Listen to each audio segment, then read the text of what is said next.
বলি সুবহানাল্লাহ।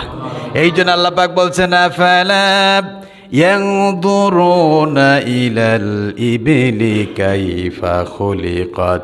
ও বান্দা, তুমি কি একবার দেখো না, চিন্তা করো না, আমি আল্লাহ উটকে কিভাবে বানাইছি? জোরে বলি সুবহানাল্লাহ। উটের মালিক কে? আল্লাহু আকবার। আমার বন্ধুগণ, আল্লাহ পাক আরো সুন্দর করে বলছেন, বান্দা দেখো, আমি আল্লাহ সুবহানাহু ওয়া তাআলা এই আসমান কিভাবে বানাইছি। ওয়া ইলাস সামাই কাইফা রুফিআত। তুমি কি দেখো না, আমি 7 তাবক আসমান বিনা খুঁটিতে ঝুলিয়ে রেখেছি। জোরে বলে সুবহানাল্লাহ। এই যে মসজিদের ভিতরে সামান্য দেখেন, এখানে 6টা পিলার আছে, কথা বলেন ঠিক কিনা? আর এই বিশাল আসমান, একটা খুঁটি দেখছেন কেহ? আল্লাহু আকবার, কি মজবুত, কি শক্ত। আমরা মহাকাশ পর্ব আলোচনা করব, তখন বুঝতে পারবেন যে আল্লাহ পাক কিভাবে আকাশকে সৃষ্টি করেছেন। আর কোরআন শরীফে অসংখ্য জায়গায় আল্লাহ পাক এই আকাশের কসম করেছেন। জোরে বলে সুবহানাল্লাহ। আল্লাহ পাক বলছেন, বান্দা শুধু খেও না, একবার মাথা খাটাও, চিন্তা করো, আমাকে সেজদা দাও। আল্লাহ পাক বলছেন ওয়া ইলাস সামাই কাইফা রুফিআত। দেখুন আমি 7 তাবক আসমানকে কিভাবে বিনা খুঁটিতে ঝুলিয়ে রেখেছি। জোরে বলে সুবহানাল্লাহ। আমার বন্ধুগণ, আল্লাহ পাক এরপরে বলতেছেন ওয়া ইলাল জিবালি কাইফা নুসিবাত। তুমি কি দেখো না, আমি পাহাড়কে কত সুন্দর করে সৃষ্টি করেছি। জোরে বলে সুবহানাল্লাহ।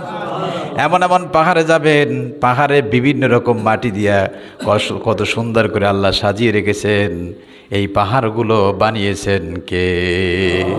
এই জন্য আল্লাহ পাক বলছেন, একবার তাকাও, চিন্তা করো, কত সুন্দর করে পাহাড় আমি আল্লাহ বানিয়েছি।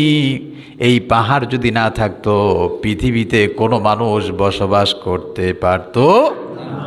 এরপর আল্লাহ পাক বলছেন ওয়া ইলাল আরদি কাইফা সুতিহাত।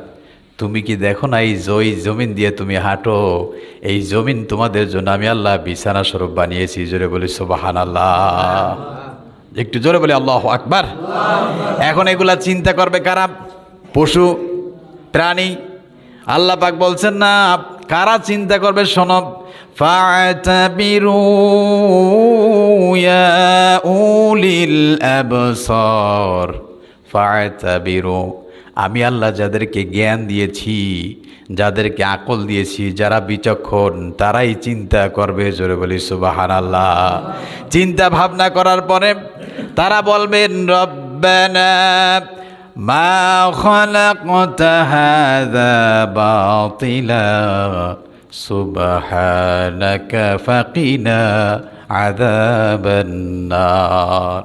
বিচক্ষণ ব্যক্তিরা, জ্ঞানীরা চিন্তা গবেষণা করার পরে তারা বলবেন, আল্লাহ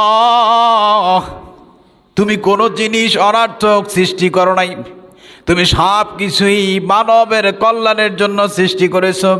ফাকিনা আযাবান নার, সুতরাং তুমি আমাদেরকে জাহান্নামের আগুন থেকে বাঁচিয়ে দাও, আর আমাদেরকে তুমি আমাদের প্রতি রহমত নাজিল করো। জোরে বলে সুবহানাল্লাহ। আল্লাহু আকবার। এই জন্য আমার বন্ধুগণ, আল্লাহ পাক পাহাড় সৃষ্টি করেছেন কোন দিনে? রবিবার দিন পাহাড় সৃষ্টি করেছেন রব্বুল আলামিন। এবার বলছেন পাহাড় নিয়ে একটু চিন্তা করবেন, শুধু পাহাড়ে গিয়েন না, কারণ পাহাড়ের স্রষ্টা একমাত্র কে? তামাম পৃথিবীর সব মানুষ